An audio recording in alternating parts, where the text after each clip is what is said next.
H1N1 ബാധിച്ച് മലപ്പുറത്ത് ഒരാൾ മരിച്ചു. പൊന്നാനി സ്വദേശിയാണ് മരിച്ചത്. തൃശൂർ കുന്നംകുളത്തെ ആശുപത്രിയിൽ ചികിത്സയിലായിരുന്നു. സമീർ ബിൻ കരീമുണ്ട് മലപ്പുറത്ത് നിന്ന്. സമീർ, വിവരങ്ങൾ. ഉന്മേഷ് H1N1 ബാധിച്ച് പൊന്നാനി സ്വദേശിനിയായിരിക്കുന്ന 47-കാരിയാണ് മരിച്ചിരിക്കുന്നത്.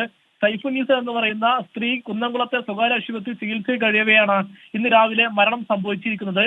കഴിഞ്ഞ ശനിയാഴ്ചയാണ് പനിയെ തുടർന്ന് ഈ യുവതിയെ പൊന്നാനി താലൂക്ക് ആശുപത്രിയിൽ പ്രവേശിപ്പിച്ചത്. പിന്നീട് പനി ഗുരുതരമായതിനെ തുടർന്ന് ഇവരെ കുന്നംകുളത്ത് സ്വകാര്യ ആശുപത്രിയിലേക്ക് മാറ്റുകയായിരുന്നു. ഇവിടെ വെച്ചാണ് H1N1 സ്ഥിരീകരിച്ചത് എന്നുള്ള ആരോഗ്യവകുപ്പ് വ്യക്തമാക്കുന്നത്. എന്തായാലും പൊന്നാനിയിൽ സമീർ ബിൻ കരീമാണ് മലപ്പുറത്ത് നിന്ന് വിവരങ്ങൾ നൽകിയത്.